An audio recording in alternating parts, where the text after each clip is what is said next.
بسم الله الرحمن الرحيم. السلام عليكم ورحمة الله وبركاته. ئەم کاتەوە مکاتێکتان باش بینەران و بیسەران و خۆشەویستانی کەناڵی ئاسمانی پەیام و بەرنامەی دوانگەی خەڵک، خۆشحاڵم لە ئەڵقەیەکی نوێم بەرنامەیە بە دیداریەوەی ئازیز و خۆشەویست شاد دەبمەوە. خۆشەویستان و بەڕێزانتەوەری ئەڵقەی ئەم جارەی بەرنامەکەمان پرسیارێواکەین بۆچی پەرلەمانی کوردستان کەم تەرخەمە لە ئاست کێشە سەرەکیەکانی هاوڵاتیان. پێشەوەی بچمە ناو ئەم تەوەرە، خوشێکی بەڕێز خاتونێکی ئازیز پەیوەندی پێوە کردوین، داواکاری ئەوەی هەبوو کە ئێمە تەوەرێک یاخود ئەڵقەیەک تەرخانکەین بۆ زیندانیانی چاکسازی گەورانی سلێمانی و تەنانەت شارەکانی تریش. ئێمە وتمان لە ڕابردووە نزیکی 2 ئەڵقە بە تایبەت تەرخان کراوە بۆ ئەو بەڕێزانە و کەم تا زۆر پەرلەمانتارانی فراکسیۆنی کۆمەڵ لە پەرلەمانی کوردستان زوو سەردانی ئەو شوێنانەیان کردووە و زیندانیانیان بەسەر کردووەتەوە. بۆیە وەکو خۆی داواکارێکی باس ئەەکەم، کوڕێکی هەیە 12 ساڵ حکومە، ئەڵێ عەفووی هەیە بڵێن لەلایەن کە سوکاری ئەو کەسێک کە کێشەیان لەگەڵی هەیە و گرفتەکانی چارەسەر بووە تەنها ئەوە نەبێت کە چاوەڕێن بەر لێبوردنێک بکەوێ و ئەویش بێتە دەرەوە. 9 ساڵە لە زیندانە، 3 ساڵی ماوە. ئەڵێ من یەک دانە ساڵە ڕێک من کوڕەکەی خۆمم نەبینیوە بە بۆنی ئەم ڤایرۆسی کۆرۆنایەوە. تکاتان لێکم دەنگم بگێنن بەڵکو بتوانم کوڕەکەم ببینم، چونکە لە ئێستادا لە نێو چاکسازیەکان وەک ئەو باسەکە کە کۆرۆنا تەشەنەی کردووە و کوڕەکەی منیش تا ئێستاوە ساڵێکە من نەمبینیوە، بۆیە داواکارم دەنگم بگێنن. بە ئامانەتەوە ئێمە ئەوەی بتوانین لە خزمەتی ئەوەی ئازیزە بین، وەکو خۆی پەیوەندێکی کە چۆن کردووە ئاوا بە عەرزی ئەوەی بەڕێزم کرد. هیوادارم بەرپرسان و دەسەڵاتدارانی زیندانیان ڕێوشێنێک بگرنە بەر بۆ ئەوەی بتوانن کە سوکاری زیندانیان چاویان بە زیندانی کراوەکانیان بکەوێت. ئەمجار لەسەر تەوەری ئەڵقەی ئەمجارێ بەرنامەکەمان خەڵکی پرسیاریەوە کە پەرلەمانی کوردستان ئیشی چییە؟ دەستەی سەرۆکایەتی پەرلەمانی کوردستان بەکار و باری خۆی هەستاوە یاخود نا؟ نزیکی 111 پەرلەمانتار لە پەرلەمانی کوردستان، چەند پەرلەمانتارێک نەبێ بە پەنجەی دەست ئەژمێرێن، باقی چی ئەکەن؟ بۆ دەنگیان نییە، بۆ لە ئاست خزمەتگوزاری خەڵکی بێدەنگن، بۆچی لە ئاست ئەوەی کە پرۆژە یاسایی باش و پرۆژە یاسایی داواکاری خەڵک بگێنن بە نێو پەرلەمان و نێو هۆڵی پەرلەمان و لێوە قسەی لەسەر بکرێ. وەکو هەندێک خەڵک ئاماژەی بۆ کە پەرلەمان بوونی نەماوە، یاخود هەیبەتی شکێنراوە، یاخود ئەوەی کە خەڵک ئەوێ لە پەرلەمان باز ناکرێ، بە نمونەی دەیان حاڵەت و دەیان بابەتی جۆرا و جۆر. بۆیە ئێمە لە ڕێگەی ئەو ژمارە تەلەفۆنانەی لەسەر شاشەی کەناڵی پەیام هەیە توانن پەیوەندی بکەن و قسەی زیاتر لەسەر ئەم تەوەرە بکەین و بابزانین لاوازی پەرلەمان لە چیایە. ئێوە ئەڵێن بۆچی لاوازە پەرلەمان؟ تا ئێستا بۆچی قسەی لەسەر کۆی ئەو کێشانە نەکردووە بە جددی کە بەرەوکی خەڵکیان گرتووە؟ بۆ قسە لەسەر بێموچەیی خەڵک ناکا؟ بۆچی قسە لەسەر کەمی خزمەتگوزاری ناکا؟ هەموو ئەمانە پرسیارن. بۆیە بە ئینسافەوە ئەبێ قسە لەسەرەوەش بکەین کە ئایا ئەو فراکسیۆن و پەرلەمانتارانەی کە بە جددی باز لە قوت و موچە و ژێوی خەڵکەکەن چێن؟ یەک نمونە ئەمڕۆ بەڕێز مامۆستا عومەر گوڵپی لە نێو هۆڵی پەرلەمانەوە دروشمێکی بەرز کردوێتەوە، ئەڵێ حکوومەت کوانێ موچەی خەڵک، کوانێ موچەی مانگەکانی 8 و 9 و 10 و 11 و 12 و ئەم ساڵ چەند موچەتان داوە بە خەڵکی؟ ئەوەش پەرلەمانتارە و ئەوەش هەیە. باشە با بفەرمێ پەیوەندی یەکەم وەرەگرم. مام جەوهەر فەرموو. بەڕێز فەرموو. باشکرا ئەمن دێڵێ حزب سیاسیەکان لەگەڵ یەکێتی پارتی هیچ ڕەسیدیان لە کوردستان نییە. یەکێتیش تەسلیم بە پارتی بێ، پارتیش تەسلیم بە ئەردوغان بێ. باشترین حەل ئەوەیە فەرمانبەرانی کوردستان ئەوانەی کە حەقی شەرعیان هەیە بچن بۆ بەغدا لە ساحەی تەحلیل لەوێ ڕابوەستین و داوای ناتی خۆمان لە حکوومەتی عێراق بکەین. ئەوە خەڵەکەی پارتی هاتە بێ عەقدی 50 ساڵەیە ئێرە داگیر کرایە لەلایەن تورکەوە. خەڵی پارتی دەستێتی خەڵکی کوردستانە یەکێتیش سریکە لەگەری کاری گۆرانی سەرتاسەری شەراکەتەکەی لەگەری گۆران وەزارەتی تاجمەسلمان دۆڕاندی بە قوتی کورماندی ئەوەیە ئەمن یەک لەوانە گۆران بوو مادە گۆران دێنم حتى سيد إسكان قراني دسمة بغداد لساحة تحرير الله في تسي هذا واصل دعوة بزي جاني خانة مسين وخون ده كم كلا وزارتي نفد بوهم بس اللي دست مصطفى كاظمي عندنا برلمان كان العراق ما بكم جرم بحانا ما ورن دعوة بزي جان ده أول راسي كان عدم ملت راسك لا جرولا كا بغداد لبردن ما نزور ديريا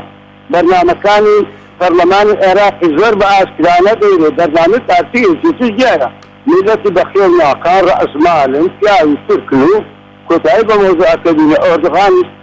ديشان دي بارقة مقوران بحمر السيد عدو شريكة لو خيانة كاريكا برامج خلش كلستان ديسا دا كومال بفتو بدويني وبحمي أنا برفسيارتان الفسالة حنها مستركبة كان البرفسين لبرسيتي خلش كلستان لنهامتي خلش كلستان بموسيقى باحترام خلش كلستان وهو حروها بجناحها هزاران شهيد أنفاس سمية باران ببلازغو إلى الدناي أو ابن مالانا كأو وضع كمان بتاعي خمان دي بمين كابي جرم كرد زوب مركب من هرزانا أو راسك أو إجيت بغداد بابتين أنا جلابة لا تبدأ بزيجان يخلش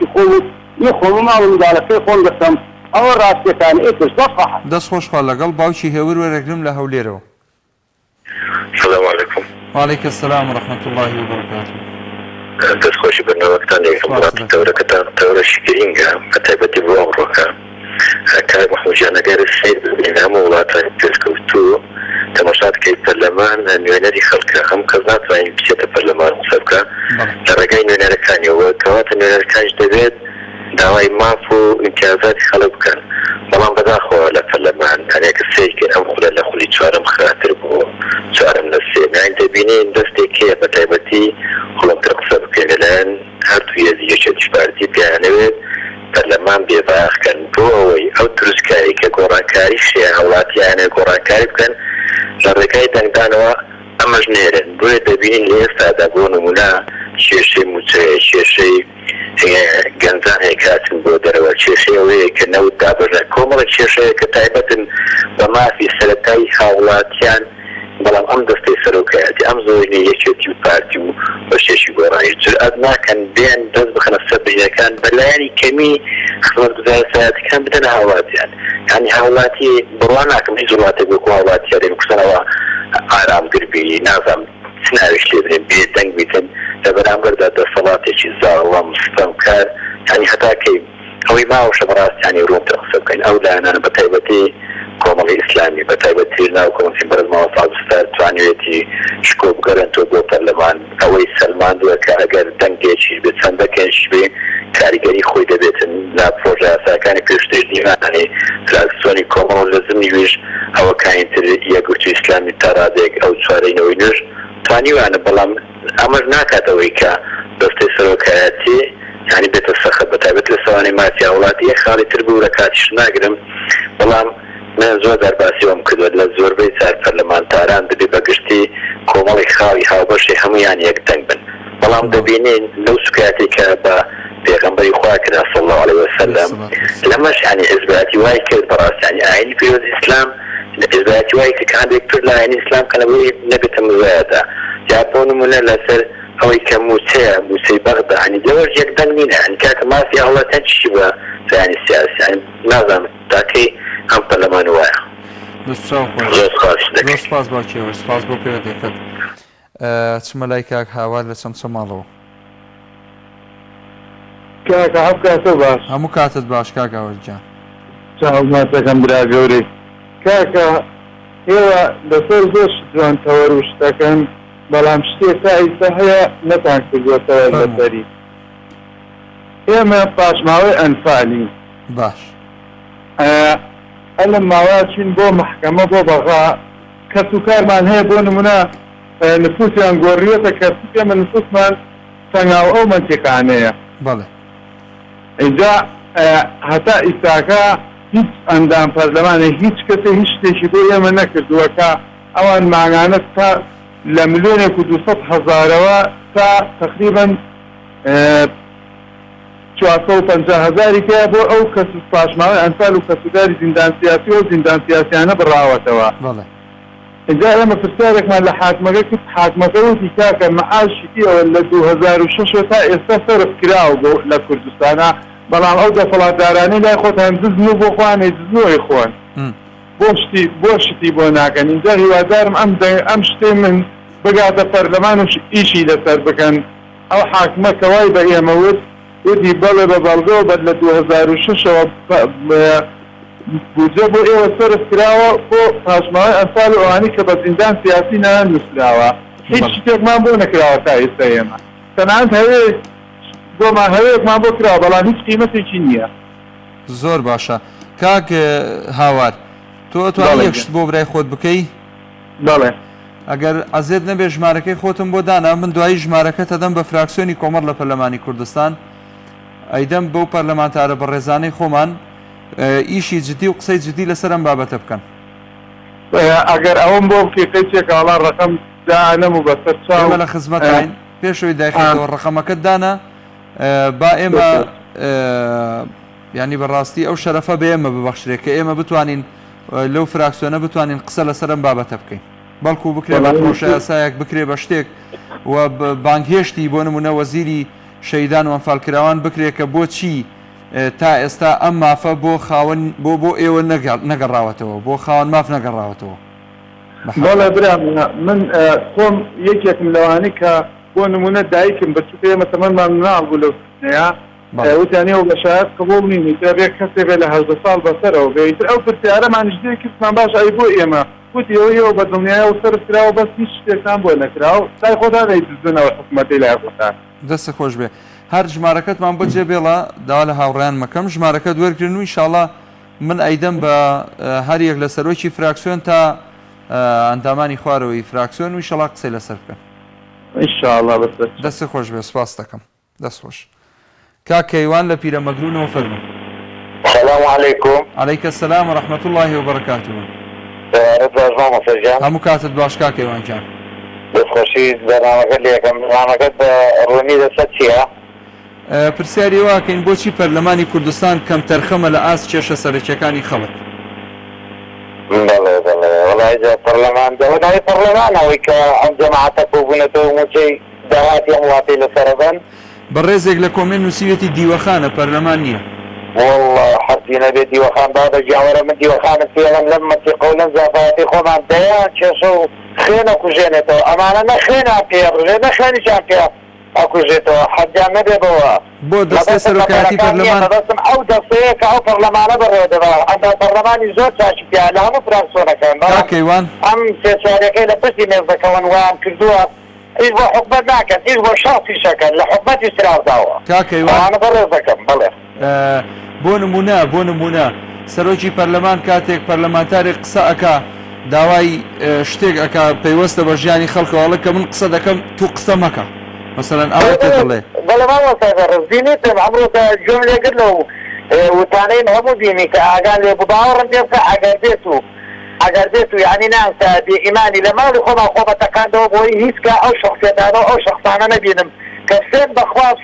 حەزێ بکات ناوی ئەزدا و ئابا بنبێنم کە بە خۆمێکێ بووم دەنگم بەر حیزبەداوە کە ئەو سەرۆکە پەرلەمانی داناوە بەڕاستی هینیکیان نەماوە هیچ جورئەتێکی تیانی و پەرلەمانەت پێم وا بێ کاتی ئەگەدای حەقە دەستخۆشی لێکەین وەکو کابینەکەی دکتۆری سوودی بەڕاستی ئەو داخستنە زۆر بەشەرەتر بوو لەمەی ئێستا زۆر پیرۆزتر بوو.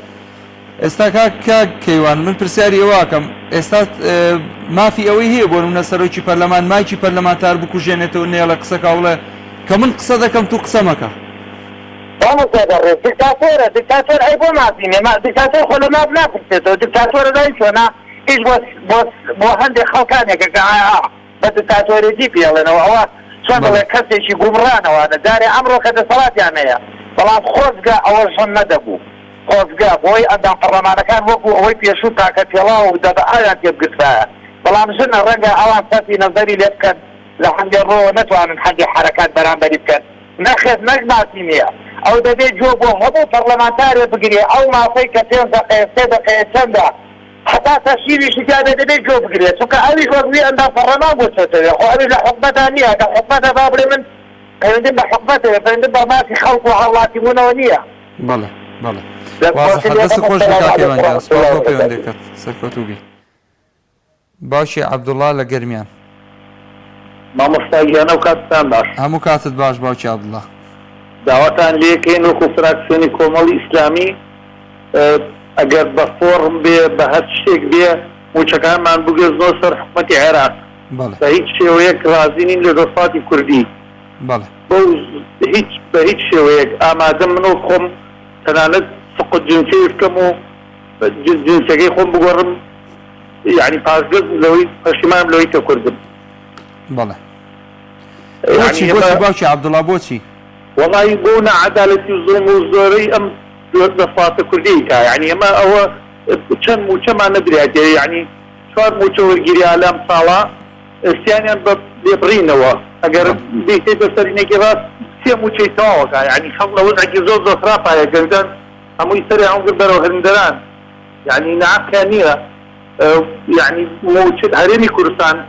خەڵک بەعام ناڕازیە یعنی لە دەسەڵاتی کوردی حەزەکەم فۆرمێک تەوزیعکەن لەسەر موچە خۆران کە پڕیکەنەوە کەس هەمووی ڕازیە کە موچەی بگوێزنەوە سەر بەغا بەڕاستی یعنی وەکو ئەو پەیوەندیەکەی پێشوو زۆر ڕاستی کرد هەموو بڕوا بۆ ناوچەی مەیدانی هین بەغداد لە بەغداد داوای موچەی خۆی بکە. بەڵێ جوان ئاواتە مەبەستەوەی خەڵکێک بچێت لەوێ خۆپیشاندان بکە. بەڵێ لە ساحەی تەحریر و خۆپیشاندان بکە و داوا بکەین موچەکانمان لە بەغاو بێت بە هیچ شێوەیەک ڕازی نین لەسەرەوەی حکومەت ئێرە موچەمان پێبدا. زۆر باشە خۆشەویستی ئێمە دەستی خۆش بێت چاوە ڕاستەکەم سپاس باوکی عەبدوڵڵا بەڕێکت خوا لەگەڵ گیانەکەم. کاک ئەحمەد وەرەگرم لە شاری کەرکووک. ئەمەساجان ئەم کاتت باشە لە کەرکووکەوە ڕێزسڵام بێت هەموو کاتت باش گیانەکەم زۆر سپاس گفتوگۆ بکەین بێتەوە عەزیزی ئەمەی کاک ئەحمەد جان. وەڵای برای بەڕێز ئەم پەرلەمانە زۆر گۆرە 10 نەفەر بێ لە 10 نەفەر باشتر کە دار و بژێری ئەم ملەتە داماوە بەرێ بەڕێوە یعنی هەرێک شتەبینی خۆم لەو حیزبم کە سەرۆکی پەرلەمانە بەخێر و بەدڵ لەگەڵ حیزبەیە بەس مع الأسف یعنی ئەگەر ڕێک پێ بدەی کە ئیکەم لەمبڕی مەمنون دەبم. من دەستخۆشی لە برانی کۆمەڵشەکەم کە ئیمڕۆ دەرچوون کاکستان وازان لەگەڵ ئەو دوو خوشکە بەڕێزەیە یعنی بەڕاستی ئەوە دەڵێن کە ئێمە قساکەی ئێمە لە مەشتەخی نادین لەسەر شتێک ئێمە ئەمانەیە خۆڵی پەرلەمان قسەکەیان زۆر تەواو و زۆر جێبەجێ ئەو خوشکەش وازانە بە سونیری بادیان و دووەک بوو کەوتی ئەم دەرگایانە دەپاسەوانی من ئەگەر لە جێیەک کامی بم دەپاسەوانم بۆ چێ براکەم یعنی بەڕاستی من هیوادارم ئەگەر کۆمەڵ و یەکگوتو ئەگەر هەرشیان یەک بیر و ڕاو یەک ئاشن تەجارەتیدار هەڵگرتووە کە بە ناوی ئاینی ئیسلام و قساکەن وەڵڵاهی براکەم من ڕێز و سەڵامە هەر لە بچووکترین کە ئەنجامی کۆمەڵەوە تا مامۆستا عەلی بادوور و کاکە سەعەدی مایی هیوادارم هەر لە حکومەت بکشێنەوە لە پەرلەمانە بکشێنەوە بەڕاستی بۆیە زیاتر ئەگەر خێڵێک دەسەڵات لەوانەی دیکەین با دەسەڵات لەمانەی هەبێ و پێیان بڵێ بکشێنەوە و لە هەمووی باشترە یعنی براکەم بەڕاستی خەڵکی لاکە.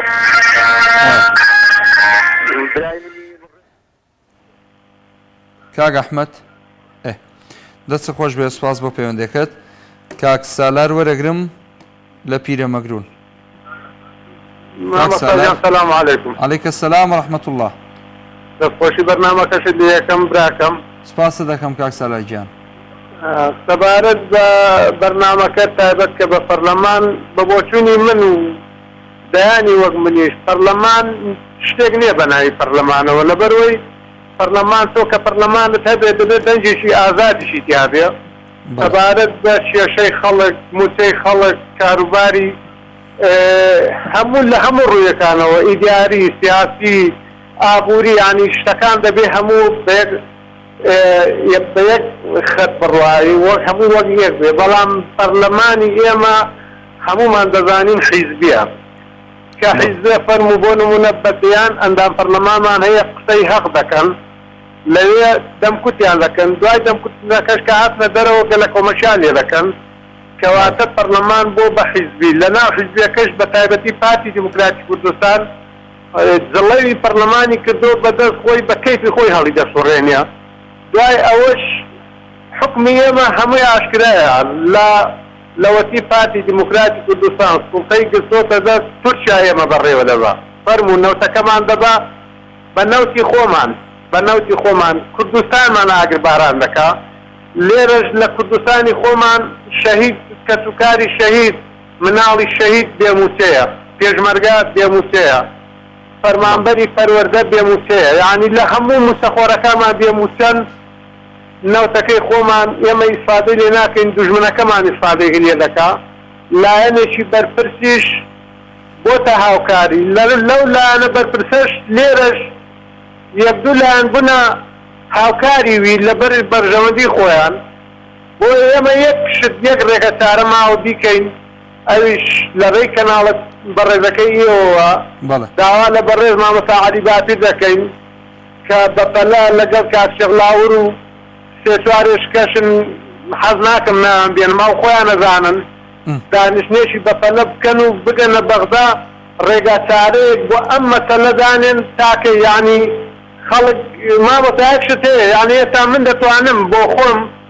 بە بیست کەسان ئەو حکومەت بڕوخێنی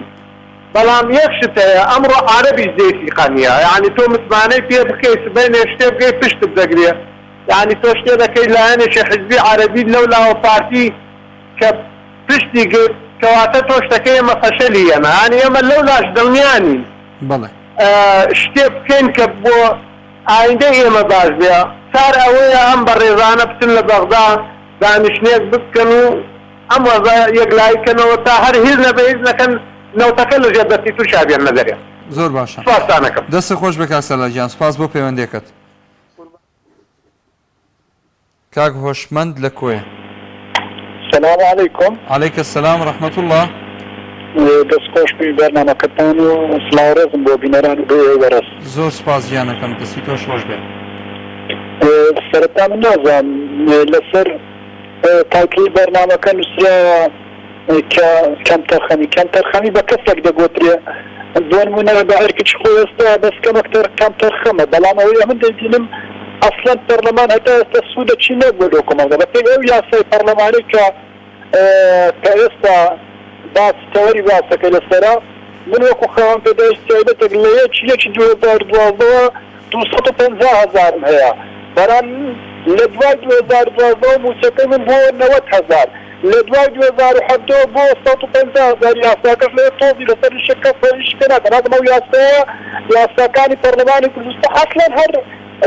سوودی نییە یەک دمێک سوودی نەبوو لۆ کۆمەڵگە جگە لە بارێکی قورس چونکە پەرلەمان شتە نییە لێرمونە هەمومان بینینان پەرلەمان حیزبێک بە ئاسانی دایخست قفل و کلیلی لێدا وەزیرەکانیشی ناردەوە لە بەرەوەی ئەو حیزبەی لەوێ بە کەیفی خۆی دەسوڕێنی هەتا ئێستا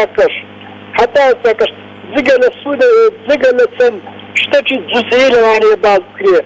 یەک یاساوە و پەرلەمانێکدا با تەحەداوە دەیرم سوودی نەبوو لۆ کۆمەڵگای جگە لە زەرەر و زیان جاوان کاتی خۆی یاسای بگەرەیان ئەوە کرد کەسی لە خۆیان لەناو پەرلەمان بگەرەیان دەخوات ئەمانەوە ئەمە خۆی وادێ و پەرلەمانە دەبێت چۆن پەرلەمانە مقابلە ئێرە پەرلەمانی سویدیانە ئەمە جگە لە چەواشەکاری وەکو ڕەمزەکدان بۆیاغەکە وەکو پێی برێن بە دنیاوە ئەمەش ئەنجومەنی وەزیرانەوە ئەجنا لە وڵاتی هەموو حیزب دەڕ ئێستا کە ساڵی 2021 دەڕۆین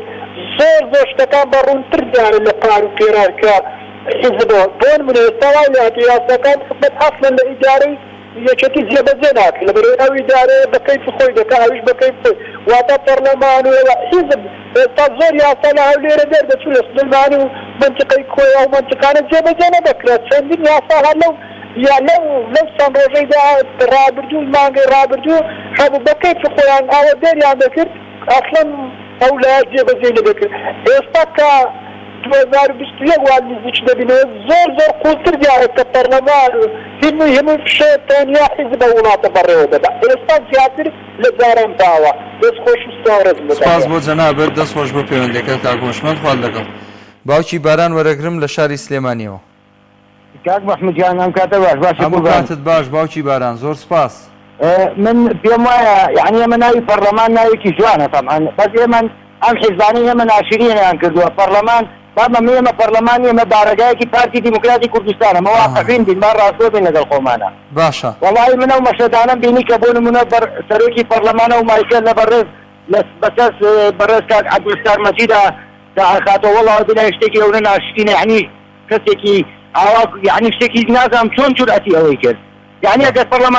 پەرلەمانتار بوو نایەبووایە ئەو مایکەی بەردەستان هەرکردایەتە سەرۆکی پەرلەمان و گوت پیاودایە پەرلەمانەکە پێشکەش بە خۆتان بێتە ناوی پەرلەمان نییە پەرلەمان ئەهمیەتی پارەگایەکی پارتیە چۆن پارتی چۆنی بێ ئاواتوانێت بەکاری بێنە بەرنامەکەی بۆ داڕشتووە پەرلەمان چۆنە بێ ئەو پەرچێکیا بکرێت گەر سەرۆکی پەرلەمانەکەی سەرۆک بێ پەرلەمان ئەگەر پەرلەمان بێ سەرۆکی پەرلەمان بێ چۆن سەرۆکی ئەنجومەنی وەزیران خۆی کە داوای کرد لە مدەی 5 ڕۆژە ئەتوانێت بچێتە پەرلەمان ئەیا پەرلەمانتارانەی تر چین من داوا لە بەڕێز مامۆستا عەلی باپیرەکەم هەڵوێستیە بێ ینی بایکۆتی ئەو پەرلەمانتارانە بایکۆتکەن نەچنەوە پەرلەمان تاسی چ سوودێکی هەبوو کاک مەحموود وایە ئەمە ئێمە بەڕاستگۆ بین بەڕێز کاک عەلی حەمەداڵا باز لە دزیەکان کە هەر واقع دزیە قاچاقچێتی بێ و بردن بێ و گەندەڵی بێ با بە کوردەکەی بڵێن ئەمانە دزیەکەن بە ڕۆژی ڕووناک دزیەکەن سەرۆکی پەرلەمان چاوی لێخشێنێ ئەمە بارەگایەکی پارتیە یعنی داوا لە کۆمەڵ لە یەکگرتوو لە گۆڕانەوەی نێ ئەوانەی کە ساحێبی هەڵوێستنەوەی کە من بینیون پیاوی جوامێر و بەهەیمەتن واز لەو مۆزوعە دێن کە ئەسنە ئەو شوێنە بڵێن ئێمە ئەچینە بارەگایەکی پارتی دموکراتی کوردستان ئەگەر ئەوەی پارتی بەدڵی بێت جێبەجێەکەین بەدڵی نەبێ مایکەکە داخەنەوە بەسەدانەوە بڵێن خوا حافیز من داوای لێ یەکەم سەرۆکی پەرلەمان داوای لێبردن لە بەڕێز کاک عەبدولستار مەجید کاسوور عەبدولستار مەجید کە وەزیری کەسوکار بوو لە کابینەکەی پێشوە هەموو نەزانین چ پیاوێک بوو بە هەڵوێست و بەڕابردوویە ئێمە چاک ئەزانینەوە چییە داوای لێکەین داوای لێبردنی لێ بکە دەست خۆش بەجێ دەست خۆش زۆر سپاس باوکی باران هیوای سەرکەوتنت بۆ خوازین وەڵی مایک داخستن کاکە سەری لێم تێکدا خەریک بۆ قسەمە کرد کاکسان دەکەرک و گۆرەگرم بەز یەک دەقا قسەکە لێم تێکدا بیریشم ویستم بڵێم چی باشەوە کاک دابان باشە کاکسان فەرمو کاکسان دوایی بزان بیرەکەم وەکو قسەکەم بیرکەوێتەوە فەرمو باشی قوربانەکەم چۆنی کاکسان گیان چاوەکەم سپاس دەکەم وەڵام قوربانەکەم ئەوە نە پەرلەمانە نە بە پەرلەمانی شێزانمەوە باشە بۆ ئەوە بۆ بە شوێنی گاڵتەجاری بە قوربان چاو دوو پەرلەمانیە پەرلەمانێک ئەندام پەرلەمانێک نەتوانێت لەسەر حەقی میلەتەکەی خۆی بێتە دەنگ لە باسی نەهامەتی و نەکبەتی و ئەو چێش و مەعاناتەی کە خەڵک هێتی باسی بکە و باسی گرفتەکانیان بۆ بکە ئەوان دەبێت باس سەپڵیان بۆ لێدەی کاکە وڵات بە سەپڵ ڕێزان ناڕۆ بەڕێوە تێگەیشتی بە قوربانەکەم ئەوە پەرلەمان نییە ئەوە حەقە بیکەن بە قاوەخانەیەک خەڵک بڕە قایەوە جا بخواتەوە پەرلەمان نییە هاشا بە پەرلەمانی نازانم هاشا ئەمە بە وڵات نازانم بەڵام ئەمەی میلەتەکەی خۆشمان بە خۆشمەوە بەس میلەت نین ئێمە هەر میلەت نینە ئەگەر میلەت بووینایە ئەمانەمان بەس بە شەق دەرەکرد لە وڵاتەیە تێگەیشتی بە قوربان چاوەبوو توخوا ئەمە وڵاتە ئەمە شیانە خەڵک نەشیانی ماوە نە کاری ماوە نە کەسابەتی ماوە نە کارەبا هەیە نە ئاوە پێویستێ نە خەڵک پارەی پێیە خەڵک کاکەن لەگەڵ کار و دیوارە ئەبێت بە شەڕی لەبەر بێپارەی و لەبەر کێشە و مەعانات ئەم وڵاتە پڕیان کردو لە کێشە و مەعانات ئەمانە نازانم کەی بیرەکەنەوە کەی سڵی لە خوای گەوراکەن و ئاخر ناترسن ڕۆژێک خۆ ئەمرن ئەمانە کاکە خۆ ئەمرن بۆ شوێیە بەنەم قار و سەر و سامانەی کۆیەکەنەوە بۆ شوێیە بن بۆ وڵڵە ئەمرن ئەدێ بەجێی ببەن ئاخا بەس بەداخۆ بۆ میلەتەکەمانەوە لە فەقیرە کاک سەهەن ئێستا تۆ ئەم قسانە ئەیکەی ئەزانی بۆ نمونە هەندێک خەڵک بە تۆ لەڵێ تۆ خاینی مەسەلەن ڕوبەڕووی ئەم حکوومەت و دەسەڵات هاوەستیتەوە وەڵام من زۆر لەوان خۆم بە کورتتریش ئەزانم لەوان زۆر دڵسۆزتریشم لەبەرەوەی نەخیانەتم کردووە نەخیانەتم پێکرێت حتا ماوەشم نیە دڵی کوردی لەبەر خۆمدا ناکەن مەر بە دڵی کوردیشەوە سوڕێمەوە بەڵام ئەوانە خۆیان هەر ڕۆژە داچی وڵاتێک و نۆکەری بێکانە و تا بۆ نمونە ئاقاکەیان ئەردۆخان ڕێیان پێ نادات نەوتەکە تەسمیل بە بەقا بکەن لەبەرەوەی خەڵک وتەکەش بنێن و خەڵک لە مەعانەتی ڕزگاری بێ ئەوە ئاقاکەیان ڕێیان پێ نادا بۆیە ناتنەوە بۆ بەقا ڕووی بەقایان نییە بچنەوە لێ ڕێکەوتنیە بکەن تا ئەو میلەتەش ڕزگاری بێ سڵاو ڕێچمێ بۆ خۆت و بەرنامەکە سپاس بۆ تۆ چاوە ڕاستەکەم دەست خۆش لەگەڵ قسەکەم بیرکەوتەوە هاتم بڵێم من نازانم یعنی لە دنیادا پەرلەمان هەبووە مەسەلەن سەرۆکی پەرلەمان یاخود دەستەی سەرۆکایەتی پەرلەمان هەمیشە مەسەلەن ڕوبەڕووی دەسەڵات ئەوەستنەوە یعنی پەرلەمان هەمیشە دەسەڵات بانگێشتەکا بۆ پەرلەمان سەرزەنشتی ئەکا هەندێک ڕێکاری پێڵێ کە لە خزمەتی خەڵکا بێ وەلحاصڵ کۆمەڵێک ڕێوشۆ نەگرێتە بەر پەرلەمان حکوومەت ناچارەکە بەوەی ملکەت بێ بۆ داواکاری خەڵک لەبەرەوەی ئەو دەستەی سەرۆکایەتیە ئەو پەرلەمانتارانە بە دەنگی خەڵک چوونەتە ئەوێ بەڵام ئەوەی کە ئەبینرێ لە هەرێمی کوردستان ئەوەیە ئەم پەرلەمانە بووە بە پەرلەمانێکی تەشریفاتی بۆ حکوومەت بۆ بە پەرلەمانێک ئیش و کاری ئەوە بێ فەرشی سوور ڕاخا بۆ حکوومەت کاتێ دێتە پەرلەمانەوە مایک ئازادەکا بۆ حکوومەت کاتێکە قسە ئەکا بۆ دەسەڵاتدارانی ئەم هەرێمە مایک ئازادە بەڵام بۆ ئۆپۆزیسیۆنەکەی ئازاد نییە تەنانەت بۆ خودی خۆشیان ئازاد نییە پەرلەمانتارێک لە هەمان حیزبی سەرۆکی پەرلەمان بێوێ قسە بکە سەرۆکی پەرلەمان پێڵە کە من قسە دەکەم تۆ قسە مەکە چاویشی لە سوورەکاتەوە تەنانەت پەنجەیشی لە ڕاوەشێنێ ئایا فعلەن ئەمە ئیشی سەرۆکی پەرلەمانە ئایا فعلەن دەستەی سەرۆکاتی پەرلەمان بۆ ئەوە بووە هەڕەشە لە پەرلەمانتارەکان بکاو چاویان لێ سوور کاتەوە و بەکەم سەیریان کاو نەهێڵە قسە بکەن و مایک بەسەریانە داخاتەوە ئەم وەڵامە بۆ ئێوە بەجێڵم کاک سیروان لە سلێمانیەوە السلام عليكم مامۆستا عليك السلام ورحمة الله کاک سیروان گیان سلامت بی سپاس بۆ ئەم تەوەرە جوانە مامۆستا گیان لە مێژووی گەلی کووردە بە تایبەتی ئەمڕۆ سیاسیەکان یعنی بنی زمان و سەری زمانیان ڕوویان زیاتر لە پارتی دیموکراتی کوردستانە هەر پارتی دیموکراتی کوردستان نەبوو ساڵەهای ساڵە خەبات و تێکۆشانەکە لە پێناوی ئەم گەلا ئایا پەرلەمانتارێک کە بە جاس و بە خۆفرۆشی تورکیا و بە ئوردوغان ناو ببرێ پەرلەمانتار چ کۆمەڵی ئیسلامی چ یەکگرت و چ حیزبانی تر کە لە ناوهۆڵی پەرلەمانان ئیشان چییە ئەگەر ئەوان جاسن و خۆفرۆشی تورکیان و تورکیا لە کوردستانە گاوەکەکەی بەدەستەوەیە ئیشان تێبا نەچنە هۆڵی پەرلەمان یعنی بەڕاستی مەشتێکی ناشرینە دەرهەق بە پارتی دیموکراتی کوردستان نەکرێ سەری زمان و بنی زمان لەم خەڵکە وەگلەیەکی زۆرمەیە لە پەرلەمانتارەکان بەڕاستی ئەگەر ئەوان ئەیانەیە پەرلەمانێکی کوردستانی بێ و تێکدەر نەبن دژایەتی حکوومەتی هەرێمی کوردستان نەکەن بەڕاستی کەسانێکی پاک وەکو جەنابی ڕێزار مەسوور بەردانی کەیسە سەرۆکێکی حکوومەتی هەرێمی کوردستانە قەیچێکە کە ئەو کوردێکە ئەو پایەیەکە جەنابی بڵێن کاک مەحموود سەنگاوی مەلابەختیار ئەمانە پایەیەکی نیشتیمانن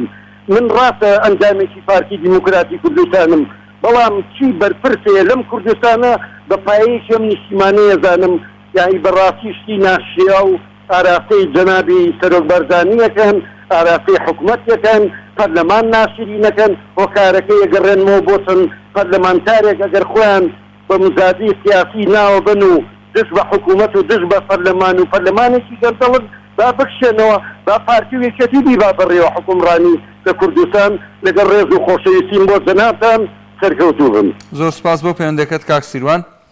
دەست تۆش خۆش بێ سپاس سەرکەوتووبی وڵایی هیچ کۆمنتم نییە لەسەر قسەکانی کاک سیروان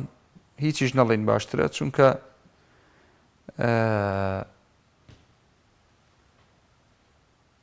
هیچ ناڵێن وەڵامم نابێ بۆ کاک سیروان نەک لەبەرەوەی وەڵامم پێ نییە بەڵکو وەڵامی نادەینەوە و ئەم بەرنامەی سەکۆیەکی ئازادە بۆ هەموو خۆشەویستانەی کە ئەتوانن لێڕەوە لە ڕێگەم سەکۆیەوە ڕای خۆیان بڵێ جا ئەوەی قسە بە حکوومەت و پەرلەمانەڵێ و ئەوەی وەسف و سەنای حکوومەت ئەداتەوە ئەم حکوومەتەی پێ باشە من بەزەوە ناڵێم ئەڵێم ڕێزدار بەڕێز سەرۆکی حکوومەت و سەرۆکی پەرلەمان و ئەم دەستەی سەرۆکایەتی و سەرۆکی هەرێموانە من بەزەوە ناڵێم لە ڕۆژی قیامەت چۆن بەرامبەر خوای گەورە ئەوەستن وەڵامی ئەم هەموو نائەدالەتی و برسێتی ئەدەنەوە من بەزەواڵم واز لە ئێمە بێنێ ئێمە بەندەی خوین بەس ئەوە ناڵم چۆن بەرامبەر خوای گەورە ئەوەستن خوای گەورە ئەفەرمێ من ئەینە لەکە هذا لمن الملك اليوم لله الواحد القهار ئاوا چۆن وەڵامی خوا دەنەوە کە مناڵ هەیە بەبێ شیر و بەبێ نان خواردن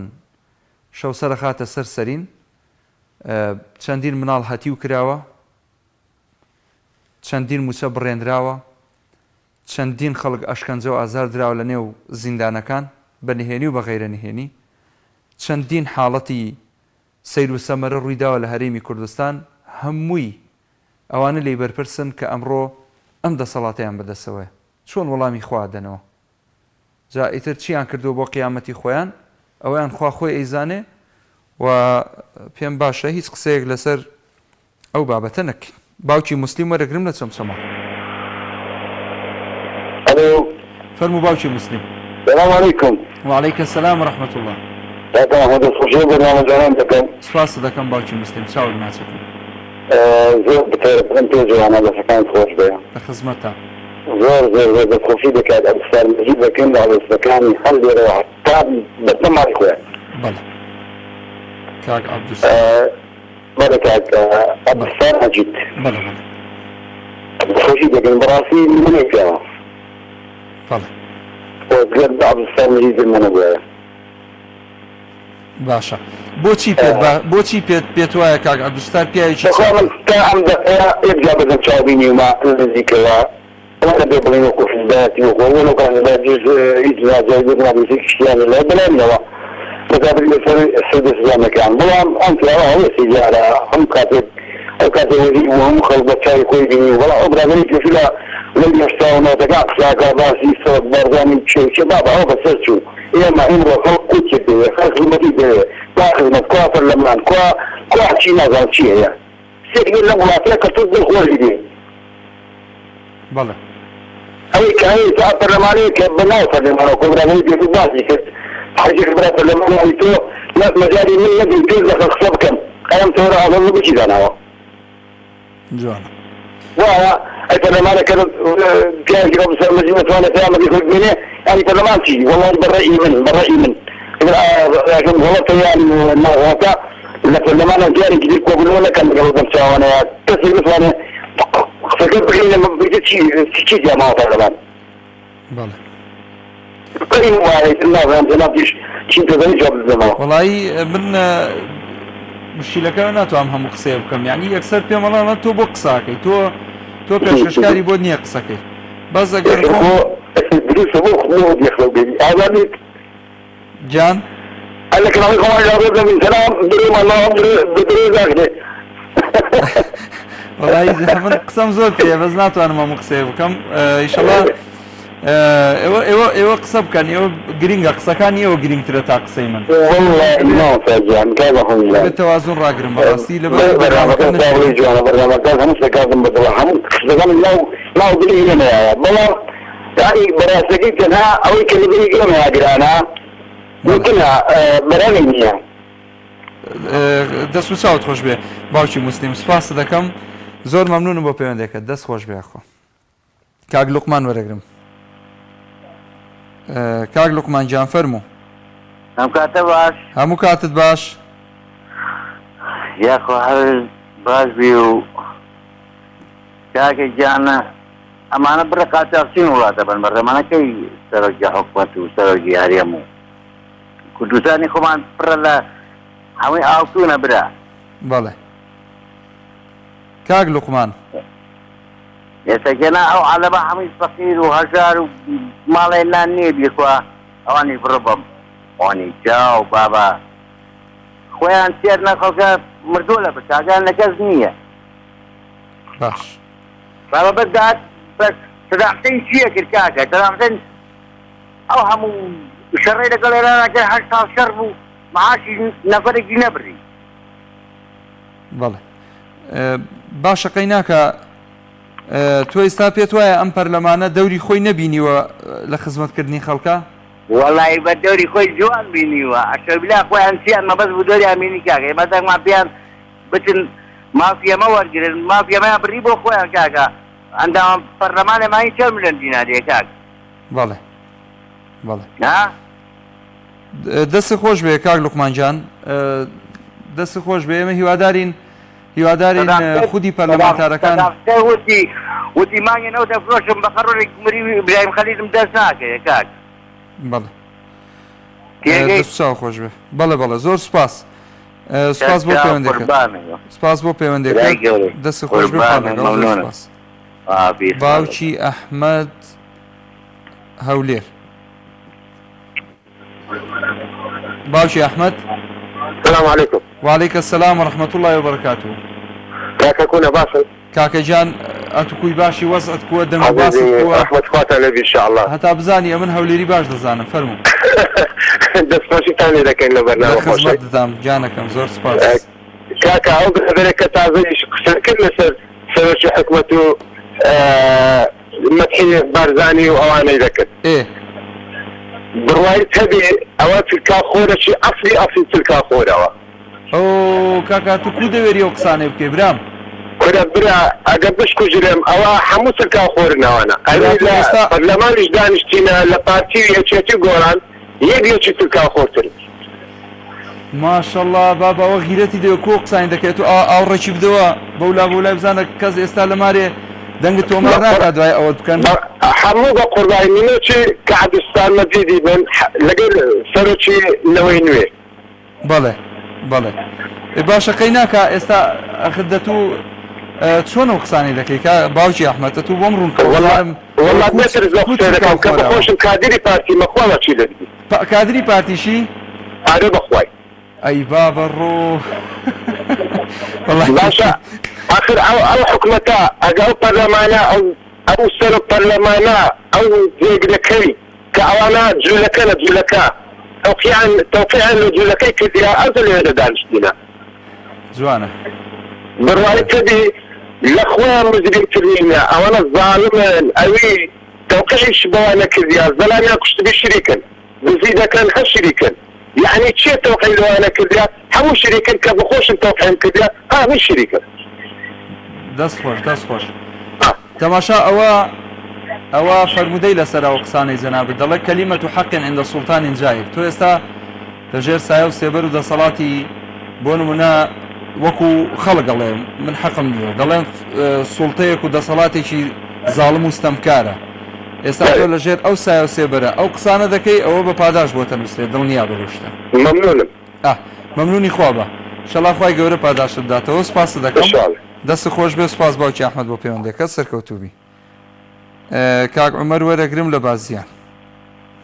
سلام علیکم وعلیکە سەلام و ڕەحمەت الله کاک محمود جان چۆنێ چۆنی کاک عومەر گیان با قوربانی تۆم بەڕێزی یاخۆ وەڵام من لە بازیانەوە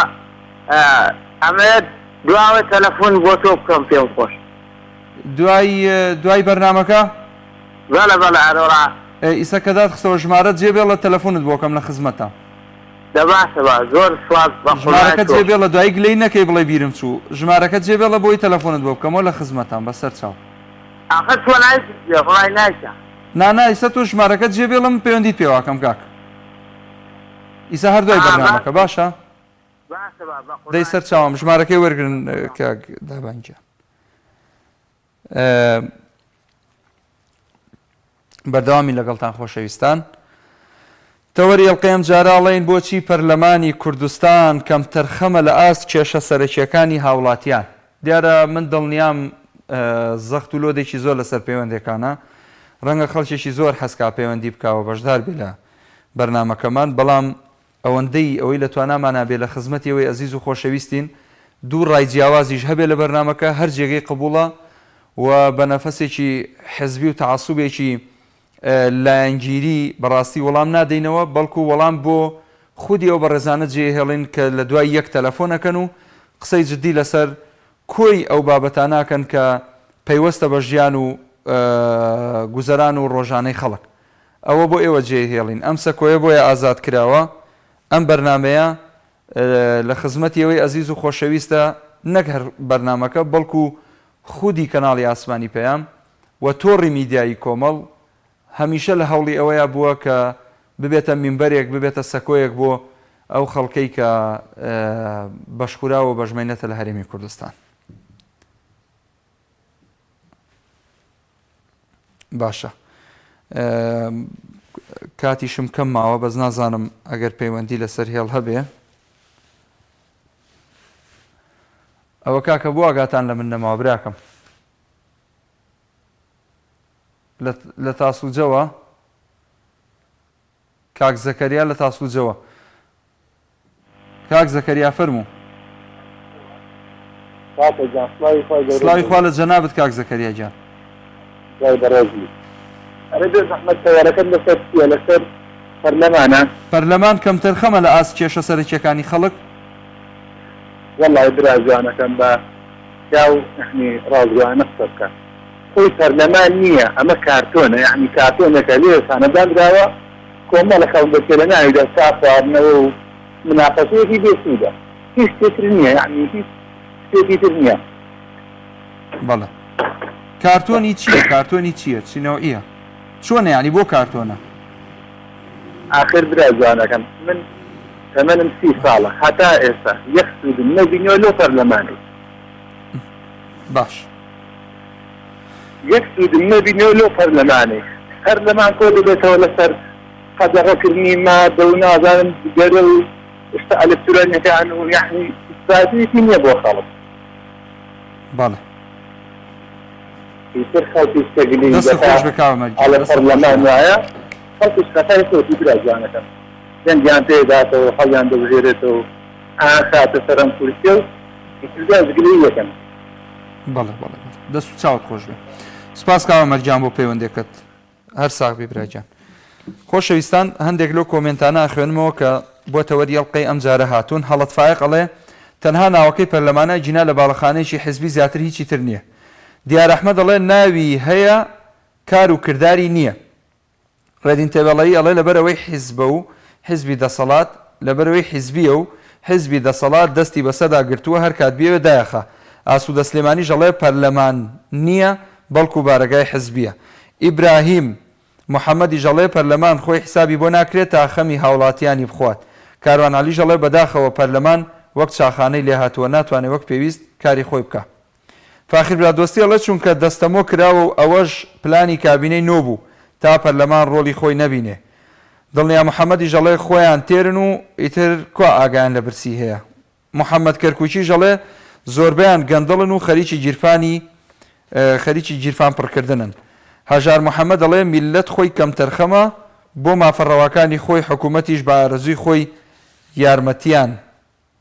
پێدەدات. بەناز جەمالی ژەڵێ لەبەر ئەوەی بێویژدانن و ئاگیان لە فەقیر و هەژار نییە. ئەکبەر محەممەدی ژەڵێ خۆیان تێرن و چیان داوە لە خەڵک. ئالان محەممەدی نووسیوێتی لەبەرەوەی هیچیان بەدەستەوە نییە. ئەحمەد علی ژەڵێ پەرلەمان دادەستی حکوومەتە و دەربڕینی دەنگی حیزبە نەوەک میلەت. پەنا کۆیی ئەڵێ چونکە هیچی بەدەست نییە کارتۆ نییە. هێدی کاروانی ژەڵێ پەرلەمانی چی دیوەخانی دوو بنەماڵێ و هیچی تر. خۆشەویستان دیارە ئەو ئەزیزانەی کە کۆمنتیان نووسیوە ڕەنگە کۆمنتەکان زۆر لەوە زیاتر بن کۆمنتەیە گونجاو نییە هەیە دەستەواژەی